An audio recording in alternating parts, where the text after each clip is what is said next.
The views and opinions expressed in these historical letters that may contain vernacular used in the World War II era, the post-war era, and the Cold War era do not reflect the views and opinions of any of the individuals involved with this project, including, but not limited to, the podcast's creators.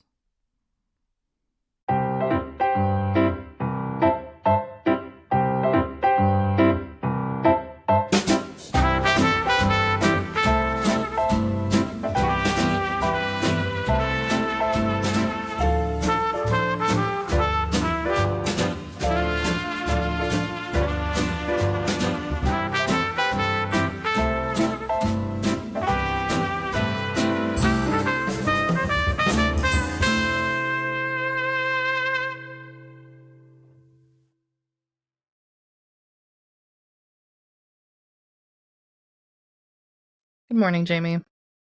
Good morning, Allison. I'd ask how you're doing this morning, but the date that we're recording this episode is, it's been a really long week prior to this recording. Yeah. So I think we'll just agree to say, good thing we have coffee. You know, everybody else, drink your coffee. Be traders, drink your tea if you need to. You know, but outside of that, we're going to jump pretty quickly into the letters here today.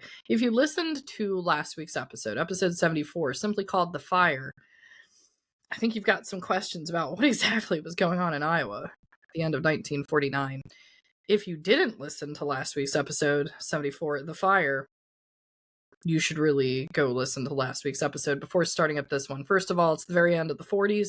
It's also entirely Chester's perspective. There's going to be things that are referenced in future content in this podcast about what happened in that letter, specifically a fire.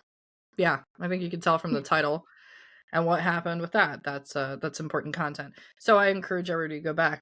But Jamie, this is actually quite an amazing episode. It's both episode 75, which somehow feels like a benchmark, and it also is features the first letters from the new decade as we go into 1950.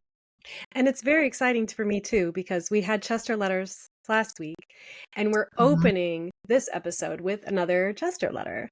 So that's always my favorite. Whenever we get some Chester letters, we had a hiatus for a long time. Yeah. And so now we're getting, the man just has a way with words. He does. He really does. And we will still hear from Sweetie this episode. I know it's been since prior to the last week that we heard from Sweetie. Everyone's probably wondering how Christmas 1949 occurred. We'll get a little hint of that in today's episode. But I'll give a teaser here for next week's episode, episode 76. If you want the full recap of Christmas 1949, she's actually going to write that in February in another mega letter. So if you're like, I want to get the Christmas content, make sure you tune in next week. Right now, we're focused in changing the decade and going into 1950. If you're watching this on YouTube, listening in on YouTube, please like, share, and subscribe to the podcast. That really helps our channel. If you're listening on any of the audio platforms, Apple Podcasts, Spotify, the rest, if you click the button or whatever it is that you click, you guys know what it is, and follow us, that'd be really, really great. If you could leave a review, that'd be great. Returning listeners, thank you so much for staying with the podcast. Any new listeners, welcome to the Love Sweetie podcast. Here we have some interesting stories, some real stories, authentic stories in a world of AI as we're heading into now. Real stories from the 50s now. Oh, that's an interesting, I can't believe I'm saying that. I know. From the 50s. This episode marks the start of the 1950s. Yep. We have gotten through an entire decade of Sweetie's letters at this time. So I think that that definitely deserves a little moment to pat ourselves maybe on the back for that. 75 episodes. That is a milestone. That is a milestone. So, but we open our first letter and it's so funny because this is in January 10th of 1950. Yeah. And we get to learn a little bit more about the fire. Yeah. Lacona, Iowa, January 10th, 1950. Dear Francois, we received the pictures today, Tuesday the 10th, and I can say that I'm really satisfied with them. I believe that the pictures of the fire itself are the most unsatisfactory of all. However, they are fairly clear and are about as good as the subject matter itself. The rest of the package was all right, too.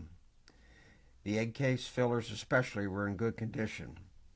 I've been reading the literature and appreciate it very much, too. I would like to have the Scientific American to read, as it generally has something new. We have been having some very unseasonable weather.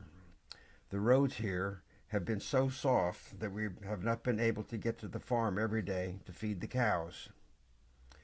We are planning to butcher Chuck the steer sometime within the coming 2 weeks. Wonder if you'd like to have anything earmarked for you. This is one of the largest steers we have had, and I think that he will furnish quite a lot of meat. We went out there yesterday and hauled several bales of hay so that we would have some out there even if the roads are soft. However, I've been getting out there early in the morning before any thawing is present and can usually get back in an hour.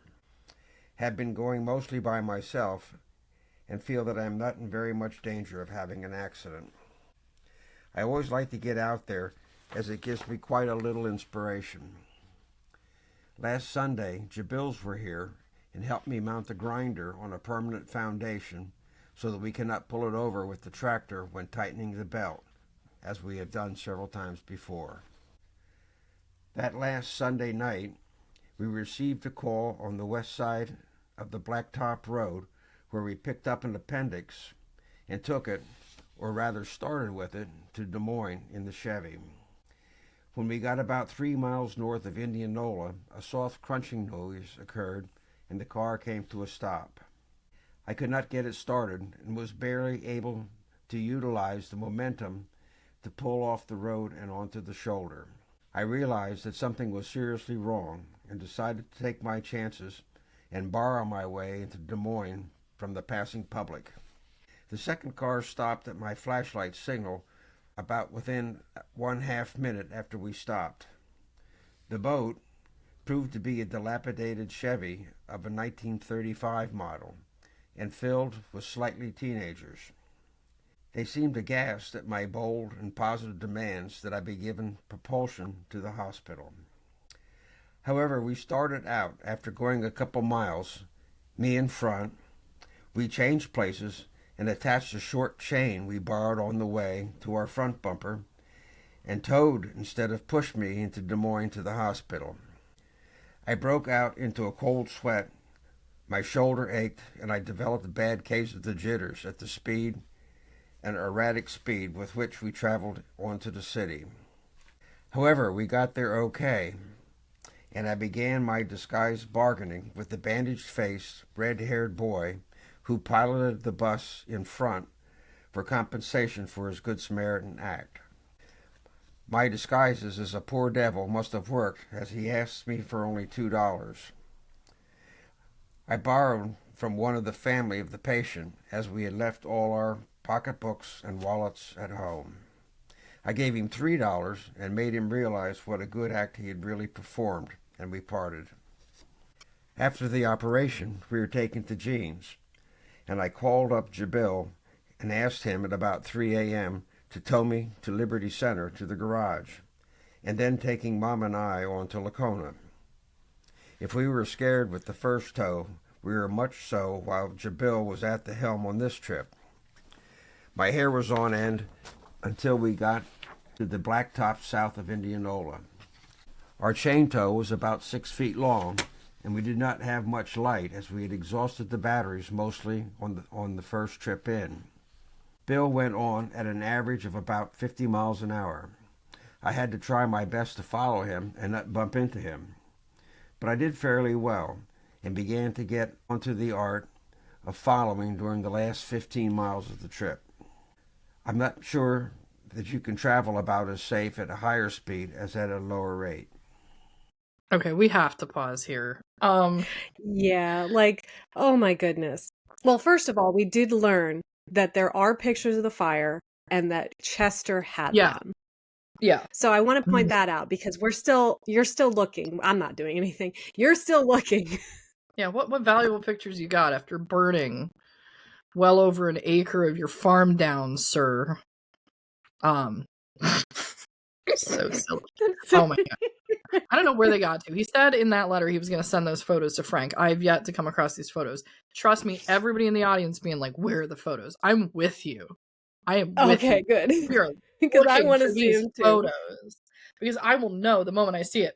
What is this photo from the end of 1940s in color that is just a field and a fire? We're going to know exactly what it is if we ever see him. So I call on all the family members that are listening to this podcast right now. Please go through your photo boxes. Oh my gosh. Like, that's just a big part of the story. My favorite part, though, Allison, is he says, the pictures of the fire itself are most unsatisfactory of all. Like, he went through all that trouble. I went through all this trouble. I set on fire my own field and used up the town's resources and lied to everybody. At least he profited from the experience. He profited from the experience. Guys, get back to episode 74 and get the whole recount on the fire. And then we get this story, which is kind of like another story about a tractor at the end of episode 74. The flat toe going on. Kids, don't try this at home. Okay? This is like done with extreme regulation. I was looking it up online. Like, just how illegal is a flat toe? You have to do it the right way. It's not like specifically illegal, but for all intents and purposes, like doing this without knowing what you're doing seems totally illegal, because this is really, really dangerous. And I had seen this recently because I follow some of like the Iowa news groups on social media where they post like funny facts about Iowa. I actually didn't know this, but even today, Iowa has the most unpaved roads in the United States of all the states. So there's a lot of dirt roads. So if that's going on today in 2025, you can imagine how many unpaved roads. That's why he's saying we needed to get to the blacktop south of Indianola. They're on unpaved roads at 3:00 in the morning when Jabil starts the second flat toe. And just to put this into perspective, Des Moines to Indianola, it's about 18 miles. So they're on like dirt roads at 50 miles an hour in the middle of the night, 3:00 in the morning, in the winter, on towing 6 feet behind. And I just have this image of like this car just like drifting and him trying to and Laura hanging on for dear life. And again, Laura, I was going to say. But, honestly, I don't think not knowing what he's doing has ever stopped Chester before. No, it hasn't. So I think that this probably, and really what he was doing was he was acting as an ambulance service, and he was taking somebody with appendicitis to Des Moines for an operation, is what he was doing. So, I mean, and I love too that during the fire, young boys came to help, like younger kids, not adults. And now this time he had some slightly teenagers, but he had them help him get him to the hospital so that this patient could. I mean, and then I'm like thinking too, there's this poor unnamed patient. I forgot about that. I forgot that there's a patient in the car that's in pain already, and then this toe is happening. That just adds to the story. Yeah. They're like, this is my doctor, Chester. Yeah. But Chester is like, I'm going to get you to the hospital. And he does. Yeah. And then he starts his disguised bargaining, which I love, which reminded me of Sweetie and her ability to talk to people and to negotiate things too. And I was like, she got that from Chester. Yeah. And then on this last slide here, when he's talking about Jabil, there's this line there. He said, I love these little asides he gives that just makes me wonder about things. He says, I had to try my best to follow him and not to bump into him, and I did fairly well. So that does imply that you bumped into Bill a number of times. How many times did your cars connect on this flat toe? I did fairly well. So a flat toe is basically when you just have a chain from one car and chain to another car and you just go. Yeah. I've seen this. And the pushing, that's the other one. They were talking about the pushing with the teenagers. They switched positions. So the teenager's car was pushing his car in front, which is, again, kids don't try this at home. And they're like, well, that's not really working. So they switch and they attach the chain. But, Bill's is the more terrifying. Poor Laura. Poor patient. Yeah, but still, he got him to the hospital. Poor patient, poor Laura. So. I do like, though, that Chester is getting a little taste of his own medicine, like how he makes everybody worried and stressed out. So and now he was worried and stressed out. There you go, Chester. Now you know what it feels like. So, yeah. But they did get the patient there, and they did get back, and Jabil was there. Thank goodness for Jabil. Jabil was there to go and get the car and bring him back to Lacona. But we have he's I feel so bad. We're going to learn a little bit more about that patient. Our patient certainly had a bad appendix. It was perforated, and he had been developing peritonitis. The surgeon complimented me on my diagnosis. His diagnosis was of a perforation of some viscus, possibly a stomach or duodenal ulcer. I thoroughly disagreed with the ulcer prediction and did not feel so thrilled with my prediction coming true, as I could not visualize anything else. He, the surgeon, seemed intrigued with the board-like rigidity of the abdominal muscles. I do not think that he was very deliberative with his other symptoms, as he would have had to reject or ignore several other important symptoms and history items to allow the diagnosis to loom up before himself as he did in this. Before the operation, while we were waiting for the anesthetist and the operating crew to assemble and prepare everything, we were cogitating on the times, and he stated that the old-timers were perhaps more acute in their diagnoses, as they did not rely on X-ray and exploratory operations to determine the cause of the trouble. I feel that this is true, and feel that some MDs, perhaps a majority, have fell into the convenience of mechanical diagnosis. It seems that the older of us have had dinned in our ears during our years of schooling not to rely so entirely on laboratory and microscopic and X-ray for diagnosis. Okay. Yeah. So the patient made it, as far as I could tell, with appendicitis. I love the commentary here because it speaks to like the medical industry and how you need to be a little bit more personal. Right. And know the patient and talk to them and be knowledgeable in things. And Chester was able to accurately diagnose the problem. Yeah. And the other doctor had a misdiagnosis. Chester was the one who was right. And this other doctor had these other tools. Yeah. And Chester still was right. So like this, I mean, I think even today, it's very important to have a doctor that you have a personal kind of rapport with, that, you know, that talks to you and understands you and like can recognize those patterns. Yeah. You have to have a relationship to be able to recognize these patterns. And so I think that's very important.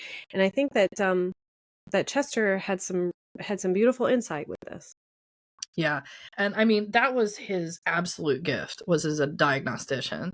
He's saying in the letter, he's like, I don't think the other doctors are basically holistically looking at all of the symptoms taken together enough. He's like, whatever happened in med school, he graduated Indiana University as an MD in 1913. Whatever happened, that's what they taught. They didn't have the benefit in 1913 of all the tech that they would even have by 1950. So you had to be able to tell, you know, what's going on. And are there going to be like misdiagnoses? Sure, maybe the X-ray helped with not happening and all the rest.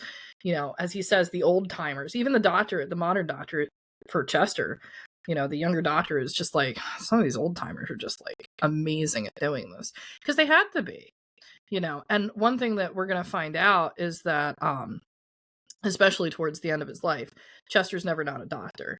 And the one thing that he's going to be called upon, even when he's not practicing directly on patients anymore, is he's going to be called upon to give diagnoses because he's that good at it, like as a second opinion, you know, as a consulting. So right to the end. So like, this is his strength. He's like, called it, like it's this. He just knows. But think about what a naturalist he is, how much he studies like the environment, the world, biology of all creatures and things like that.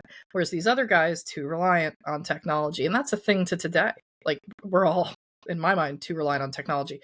One of like the things I think about, like a very obvious way, which everybody is GPS. Oh my gosh. Like there's people that cannot read maps. They don't know how to use a compass. Like if they're lost in the wilderness with a map, they don't know what to do. Because everyone's just like, well, we have GPS now. It's little stuff like that, you know. And that's an excellent point. You know, something I mean, I'm from the MapQuest generation. Printed out those instructions. Yeah. I mean, and of course you should be able to read a map as well. Like, and I did, you know, that is something that my children and I have focused on, you know, being able to teach them how to read a map if you don't have those things. And, you know, also Chester has so much experience behind him too. Yeah. That I think when you're in the medical field, like that the education is incredibly important, but the experiences are what really give you your wisdom and your abilities to see these things. And Chester, I think, was always learning, and if you have that thirst for knowledge, which he had, and you're constantly learning anyway and absorbing that, he was a very special kind of person. And I think he went into the medical field. I think this was to the benefit of mankind to have this guy in the medical field. Part of it. So I do really appreciate his commentary on this. It was really interesting. And I really appreciate, I mean, then you have him like, let's just attach a chain to it. And you just told me. Right. It's like common sense kind of evades him on a lot of stuff. The fire. Like, come on, dude. Like, what are you doing? The fire. Right. Common sense kind of evades him. We know he's going through some other personal stuff. My dad, actually, when he was narrating this, for the people that don't know, Chester's grandson is the narrator for Chester. So it's in the family there. That's really cool. Always in my mind that we get to hear, the generations there. But when he was narrating, he mentioned something. He picked up on something I didn't, and it's just because he understood it better, which was Chester mentions he has a pain in his shoulder, and my dad immediately was like, that was from the heart attack. That's why his shoulder's in pain. That's from the after effects of heart attack. So it's like stuff like that like just went over my head, that he's like, that's why he's mentioning it. Like, he's still in a little bit of pain here. To our listeners, if you didn't go back to episode 71, determination and cussedness, we all said no, unfortunately, that at this exact same time, Chester is at this time period self-medicating with morphine for pain, and that the narcotics board in Iowa does not know. The medical board in Iowa does not know. That's a whole continuation of a story that's going to go on into the future with what does or doesn't happen there. But just to paint the accurate, picture of what's going on with Chester, yes, he's doing this amazing thing. Like, he can diagnose like nothing else. Then he does this not common sense thing with a flat toe. And it's like, what is happening here? Poor Laura the whole time. And then he's in pain because post-heart attack from 1948, and he's also self-medicating with morphine. So it's like, there's all this going on with this character. But at the end of the day, he's still an amazing doctor. And he called it, like, right out. Here's what's going on. And the patient was okay. January 11, 1950. I'm writing 1950 as often as possible so as not to make mistakes in my date on letters, etc. Today is quite cold, and as it happens that office calls are not numerous until later in the day, I will try to finish this letter. Yesterday had a very fulminating case of either encephalitis or meningitis that lasted less than 24 hours. Tuesday, not typical at all. Had high fever and comatose, and with failing heart developed irregular dark blue blotches on the skin. Child was ill but about 18 hours. I feel that I cannot be blamed, as there was no vomiting, no muscular rigidity, no convulsions, or estepenosis. However, I probably will be blamed. This is one of the hazards of the profession. A visit out to the place will balance up some of the disadvantage of such experiences, as will else the working on several of our woodworking projects and the perusal of seed catalogs now coming in. They are being received earlier this year than ever. Seems to be more competition now than ever. This is reflected in somewhat lower prices, but hardly in proportion to what one would expect. I have no thought of ever becoming a seedsman or nurseryman. Some 20 days more yet until February 1st. However, I'm not clamoring for a more rapid passage of time. I have so much to do these days that time flies. Feel that we should possibly sell the calves and concentrate on things that do not have to be fed regularly and sheltered. We want to travel this coming summer and must make some plans for the coming months on that basis. A trip to the Southwest or in the South would be okay. Yeah, and I wanted to pause here real quick because he's catching up. I love how he mentions he has to write the year so many times. I do that all the time. Let me keep writing this to remind myself that the year has changed. Yeah, something's never changed. Time flies. He doesn't use the tempest as fidgeting, but there it is. from Sweetie. And then we get this little thing. I just wanted to call out as a teaser. Chester's mentioning he's planning a trip to the Southwest, a road trip in this case, or in the South. We don't know exactly where he wants to go, but he wants to see some more of the United States. This is going to come up by the end of season 2. We are going to hear about Chester's trip to the Southwest. And there's a lot of reasons that he's going to head that way. That's for future content, but for anybody wondering, are we going to get a sort of a bit of a travelogue from Chester here, in the near future by the end of season 2? I can tell you that much. You are going to hear about some of Chester's travels. So, and we'll continue on from here. Today, while feeding the cattle, I picked out the short and soft corn and took the basket out the window as I forgot the key to the schoolhouse door. On the way out, I loaded 2 bales of hay from the stack and took it through the orchard to the meadow gate on the ridge of the hill on the south side of the orchard. We feed them at the gate, but none of the calves were there, as we never come at the usual time, which should be around 10:30. However, all we have to do is call about half a dozen times and they will soon appear. First one, and the rest, the white heads, appear over the south horizon, formed by the rim of the hill over to the next place where we fed them last year. By the time I get the corn, a bushel basketful, dropped out on the smooth ground in 4 piles, and have broken or removed the 2 wires holding the bales together, they are beginning on the corn. Usually when they hear my calls, and though they are not yet in sight, they will moo in answer to my calls. I call it the bellowing herd. These animals are not yet thoroughly regulated in their habits and dependency to appreciate our giving them their daily food. But they seem to have enough horse sense to know that through us is about the only way it comes. And we have switched around from one place to another several times, that whenever we call, they will be sure to find something to eat. We can approach among them in the usual business way of feeding, etc., but will stand no monkey business. Annabelle wears a bell attached to a strap around her neck. It is too tight, and Jabil has several times tried to grab it and hold on till it could be taken off, but he hardly gets his fingers around it. We hate to kill our cousin, but we cannot make real friends with him, so I guess we are too stingy to keep on feeding him when we have so many little grandchildren wanting a bite to eat. Perhaps we will have him killed by one of our farm neighbors, who is supposed to be a custom butcher, and commit the crime out on the farm, and we will not have to run him down and get him loaded on a truck to get him to town to the butcher shop. We will also be able to leave the offal out here on the farm, and the predators, wolves and fox, can eat what we don't want, and what they don't want can go to fertilizer.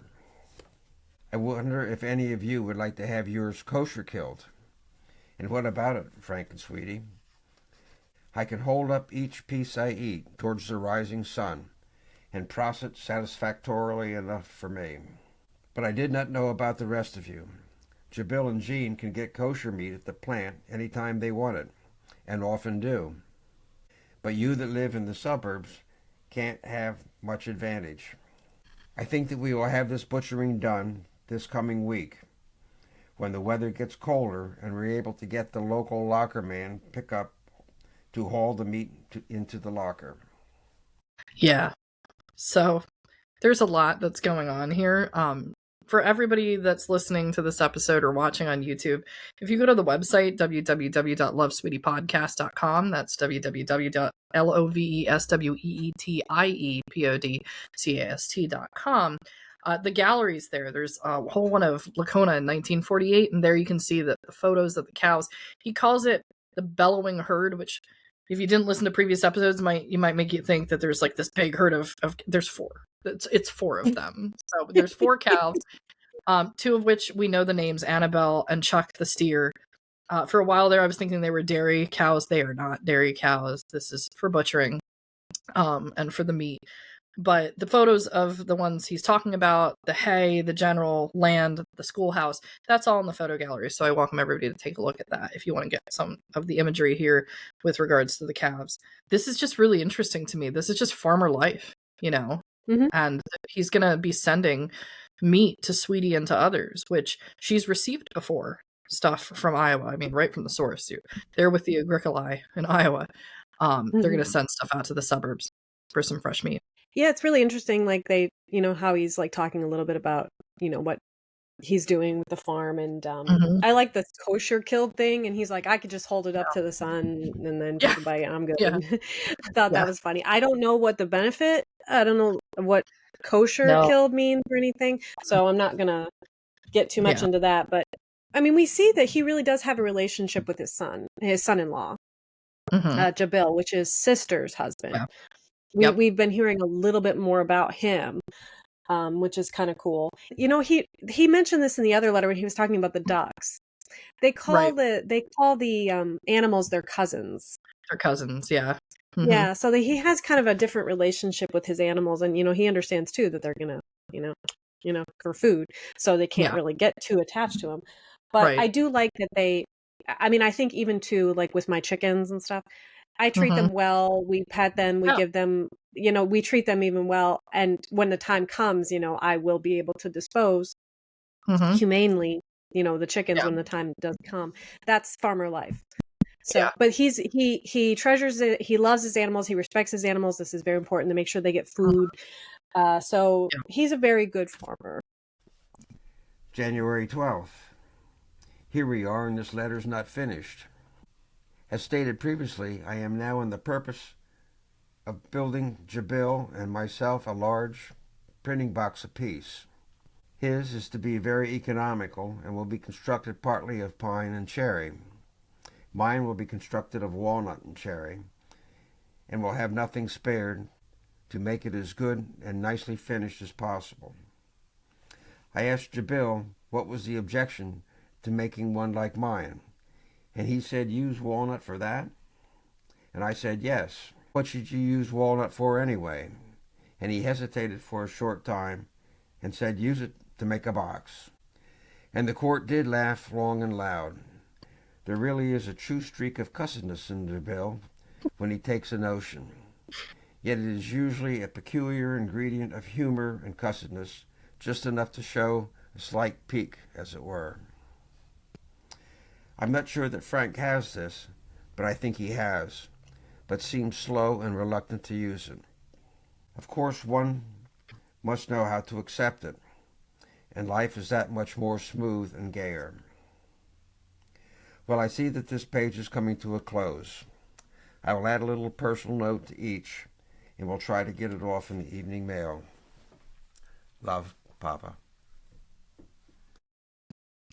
Oh, that was such a nice Chester letter. Yep. Really liked it. And I like the little exchange that he wrote here between him and Jabil.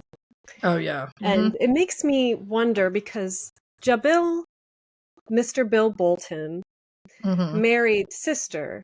That's Elizabeth Demaree, the oldest. I wonder if he was also the eldest child.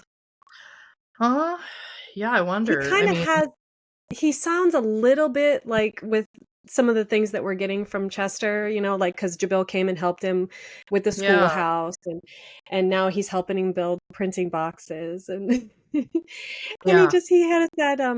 he has a little bit of sass in him, and like Sweetie does too, and so he gets along well with Chester, and Chester recognizes it, and Chester always drops these little nuggets when he's like, of course, one must know how to accept it, the sassy, the cussedness. He said, and life is that much more smoother and gayer. I like that. Yeah, it's fun. I like how he calls it the court, is laughing and judgment has been passed on the silliness. All his little phrases there. It is a really great question. And actually, I wanted to bring up the book because one of the cheat sheets that Jamie and I have is the dates of birth and what happens to everybody. So that's why we don't share it because there's spoilers here. But let's take a look at this. So Margaret was born in 1913. Compare that to Sweetie, who's born in 1922. So there's a 9-year difference, Margaret being the eldest. Sweetie being the youngest. And then Bolton, I don't think I have Bill's information in here. No, I don't. But if we imagine that Bill Bolton's probably around like 1910, 1913, I think that's really, really significant because they're going to have a different outlook in life, even though it's the same generation. There's a major event that's going to drop, right? That's really going to impact their outlook based on how old they were when it happened. When the Great Depression hits in 1929, Sweetie's 7 years old. We know that she's sent to live with Cyril, her uncle Cyril, at a certain point in a summer because Chester's in the Civilian Conservation Corps. But we don't hear that that's happening with Sister. And with this being like a farming environment, the family traveling around, and a lot of the other family members being farmers, with Sister being born around 1913, she's going to be like 16 when the Great Depression hits. I mean, and while it's still going on, she's 18. You know, she officially becomes an adult. Bill Bolton's probably in the same age range. So their perception of hard times is going to be so radically different from Sweetie 10 years later. So they're in the same generation, but they're kind of not. And I think that he has more in common with Chester as a result of understanding the suffering of that generation, even though they all kind of went through something because of the age he was at the time. So that's an interesting question about kind of the differences there because of a huge event. Because even like today, to like juxtapose this situation today, Yep. older millennials and younger millennials. Yep. You know, I was born in 80, so that means that like I didn't have a cell phone until I was like 21. Like I didn't, you know, I didn't have GPS, I didn't have all that stuff. I'm like, and people are like, I think I'm Gen X. I've been told I'm not Gen X. Like you are Gen X, but I'm Gen X.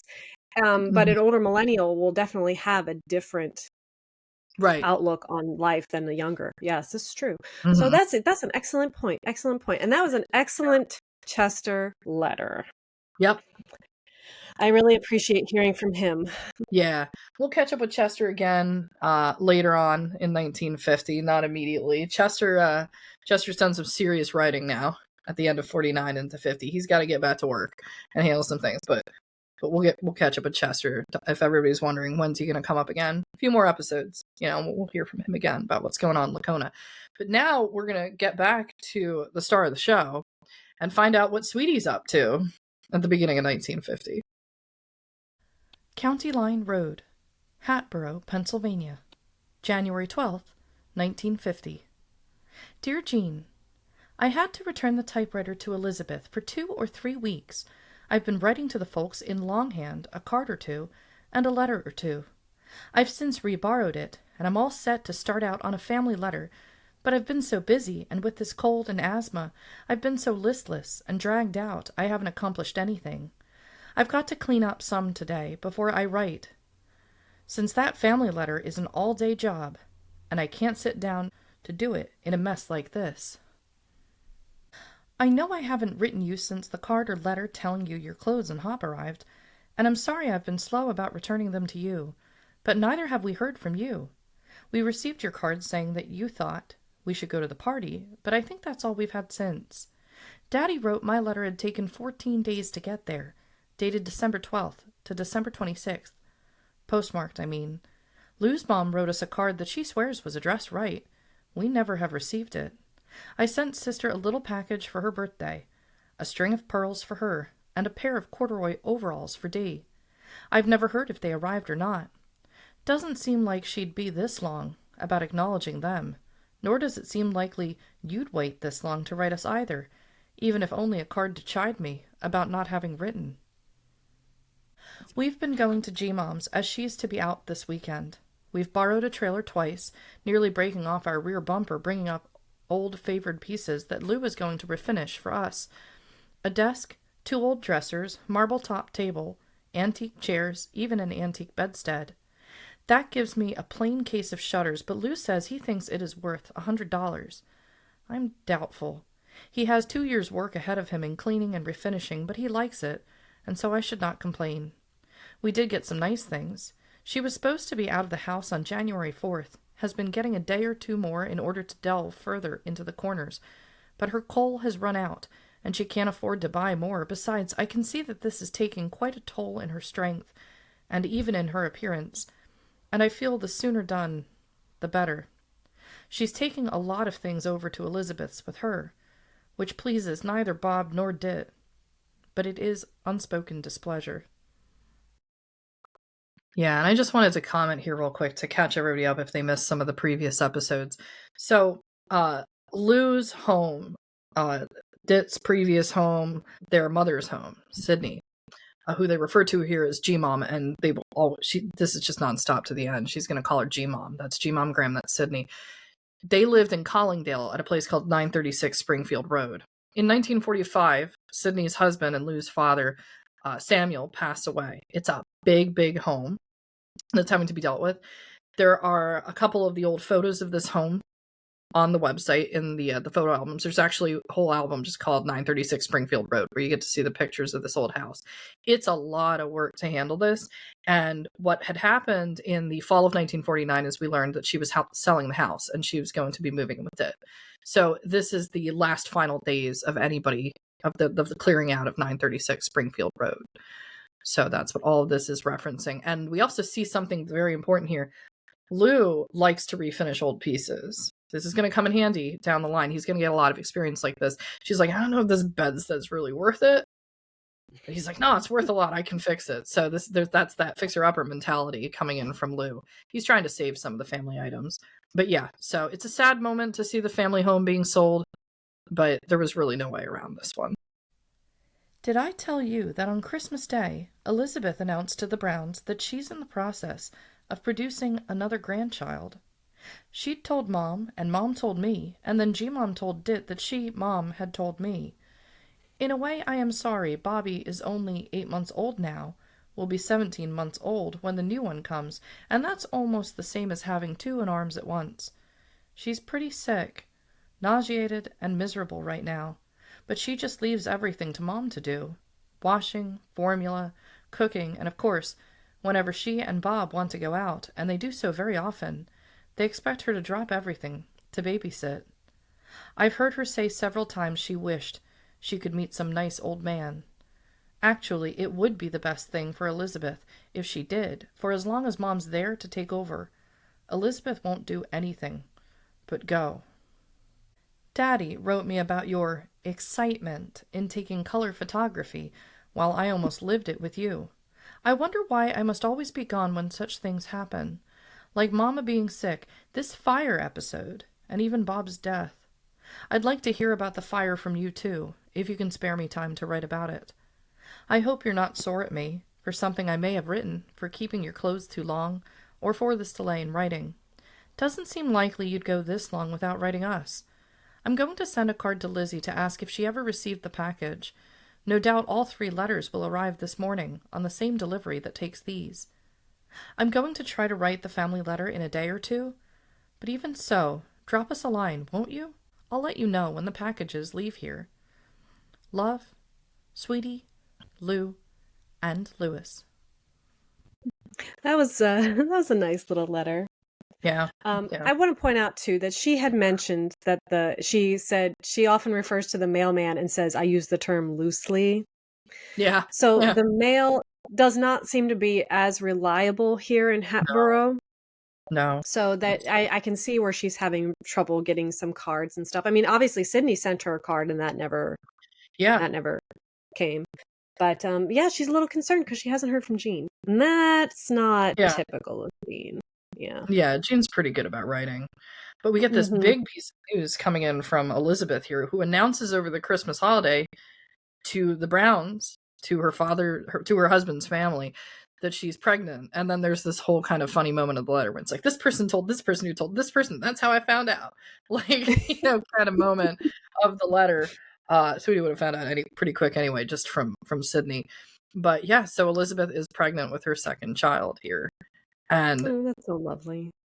It's lovely, but we also get that one little note that Sweetie gives, that hint that's just a pattern with Elizabeth, which is now Elizabeth's mother, Sidney, is going to be living with them. So it gives Elizabeth the excuse to say, okay, like, I've done my part, but I've got this natural babysitter at all times, and I can just go out and have my life exactly as I've had it and leave everything to Sidney, which we've already started to see her do with Bobby. And now there's another kid on the way. So question mark there. But, behavior is a really hard thing to change. clearly Elizabeth is entitled with what she has. I don't think there's any other way to say it. Like, she is entitled. She's saying, I could just leave it. She made a bargain to have the first kid. Like, I want to go to the shore for a month, and then, I'll produce a grandchild. This is how Dit is. So it's just part of her. Dit is so fascinating to me. Dit is so fascinating to me because she's miserable being pregnant. Right. And I do remember my second one.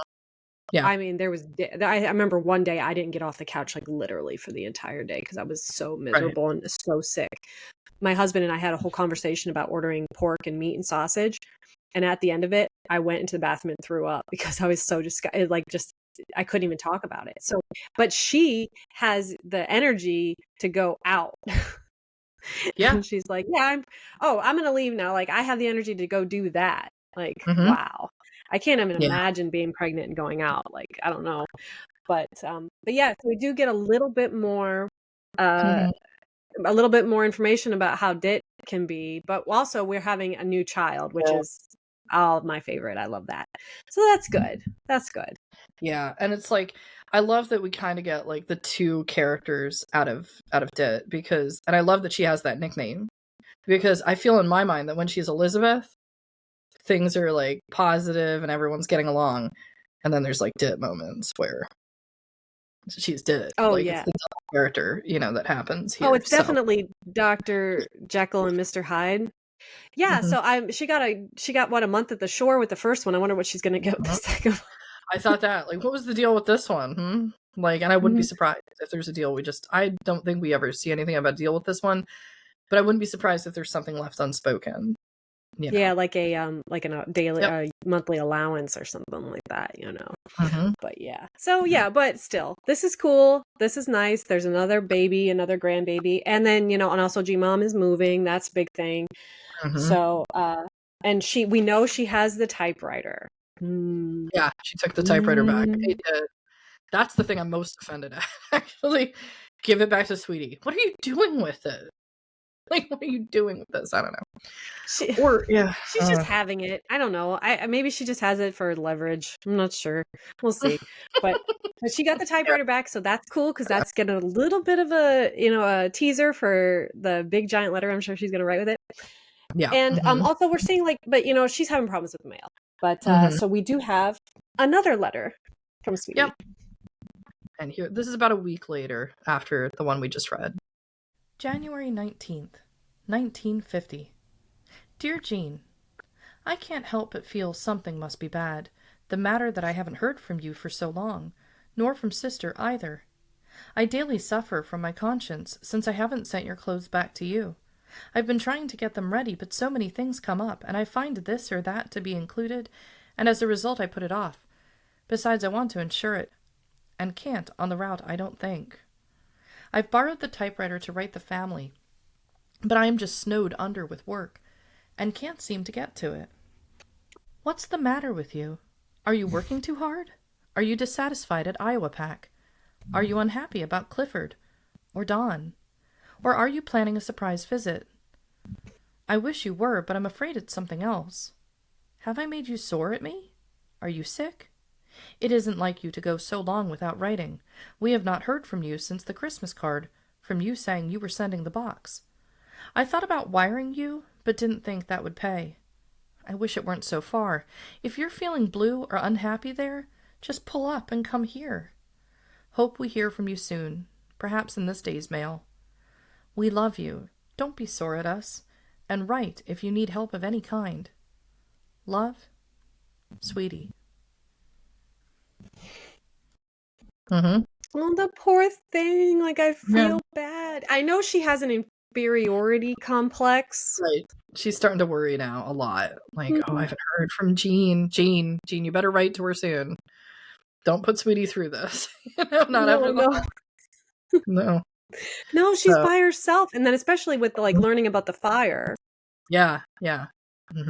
And I'm sure she'd like to hear, about how the parents are doing, because, she still has her concerns. And I mean, I do as well. I mean, in her position, she's so far away. And I think sometimes about this, she's writing letters, and this is how they communicate. That's it. How torturous. No phone. Yeah. What an exercise in patience. Right? And I think that she's definitely reached the end of hers. Yeah. I definitely think the American people were more patient people. That goes for everyone in that generation. You had to be. You had to be. It's not overload of information. It's waiting for information so you can find out what's going on. I mean, I don't like waiting for information for like 10 minutes if I don't get like a text message response, if there's some like urgent thing going on and nobody responds. And I'm like, oh my God, like they're waiting for weeks, to find out. Is everybody okay? Maybe there will be a telegraph. Yeah. Patience for sure. Yeah. Tough times with that. But maybe in the next letter, we can resolve the question about Jean. Maybe we can at least, not have to go further into 1950 without her hearing back. So let's see what happens. County Line Road, January 21st, 1950. Dear Jean, received your letter yesterday. As soon as I get a card off to you, here it comes. Ain't that always the way? I shall not take time to answer it in full now. This is more or less a blind. I wrote a bunch of cards and put in the boxes, and think the postmaster would be less inclined to open for inspection if there's a letter attached on the outside. These boxes have a little of everything in them. I can about see you bending over backwards to give the things to sister, and that's all right with me, if you really don't want them, and if they won't fit you, or the occasions you'd wear them. For instance, the blue wool skirt is pretty good. There's a lot of wear in it, if it is properly cared for. Likewise the gray dress after Mamma goes over it. These things I could have given to my neighbor, as she's more buxom than I, but felt my own kin had preference, and I'm sure they're worth sending.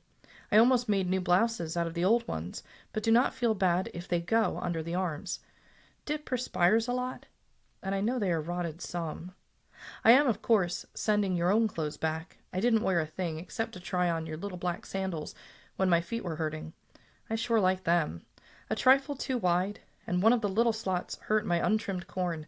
I tried shutting my eyes to overlook packing them, but my conscience wouldn't let me. Maybe if they'd fit a little better. I was glad to hear about your Christmas and trip to Davenport. I'm sorry you didn't write about your gifts. I haven't even heard from sister since before Christmas. I wrote to ask if she'd received a birthday gift I sent her, and she hasn't answered that either. I believe I'm returning everything you sent except the portrait of Hamilton. That will also be returned, but at a later date. I am forever indebted to you for just turning out the clothes closet for me, but at the same time I'm saying, gee, wasn't it nice of her? I come up with the old realization, well, isn't that Jean? Wish I were more like Jean. Love, Sweetie, Lou, and Louis. Oh, well, there, we got some closure. Her sister's not mad at her. Yeah. And not writing her because of that. And she's able to get all those things back. I mean, it seems like it's a pretty tumultuous time. G-Mom's moving. That's a lot. Yeah. She's trying to get her house in order. That's different. It's just it must be an interesting time there, but I also think, we hear a lot about her sending packages and packages arriving in the mail. There was a storyline that happened recently, which is Sweetie was thinking about potentially going to a New Year's Eve party with Lou because he wanted to hang out with the guys at the base and kind of network some more. From her letter from this, we can tell, because she says she didn't wear anything, that she didn't actually wind up going to that party. So the New Year's Eve party, they didn't go at this point. She did, inferiority complex probably got the best of her, I would say, in this case. I love her little thing about, she's like, oh, I really like those little black sandals that were in the box. She's like, but I couldn't keep them from Jean. But if they were a little bigger, maybe I would have kept them for Jean. So she does this whole thing. Really cute. Oh yeah, Davenport. Hey, I've been to Davenport, actually. So Jean went over to Davenport. Just if you were wondering where that is on your map of Iowa, it's right on the Mississippi River. So this is the extreme eastern side of Iowa. So Jean actually traveled a significant amount. She had to travel about 3 hours east of Des Moines, head over to Davenport. For all the jazz fans out there, that is the home of Bix Beiderbecke. So from the 1920s, he's the original rock star. If there was a person that was the first rock star, he's a trumpeter. But for the jazz days of the early 1910s, 1920s, Bix was really, he has a very tragic story. He died young, but that's his home. They still have a Bix festival to this day, to my understanding, in Davenport. But he's the first of that stereotypical the stereotypical like rock star that like soars really high and then crashes, you know, a lot, like lives that rock star life. And that's like one of the first examples of that. So if you want to go into an interesting piece of music history, I'll put the name in the description of this video so people can do and listen to some music from Bix. He has his most famous song is actually, I think, called the Davenport Shuffle. So listen to it, you know, give a little listen to the Davenport Shuffle and get a little original Iowa content musically if you're so inclined. I'm just so intrigued because Gene lives this life that we only get little snippets of because of what Sidney says. Yeah. But that was our last letter for today. Yeah. Next week, for people that are wondering, because this is interesting, we're seeing something, at least I think it's interesting. Here we are, January 21st was the date of that last letter. She's saying, I'm going to write that big letter. I'm going to write that big one. What did we not get yet? We basically get no information on what happened in Christmas 49. We don't know if Lewis got his steam shovel. My goodness, we need to resolve that question. He was asking Santa for the steam shovel, and we still don't know. Yeah. So if you want to get the information on Christmas 1949, as I mentioned at the beginning of the episode, please, please, please listen to next week's episode. It is one giant mega letter. It is the complete recap of Christmas 1949. Lots of fun. It's a great recap. And the name of that episode is called Santa Arrived in Daddy's Airplane. Thank you, everybody, for listening this week. We hope you enjoyed this episode, and we'll see you next week.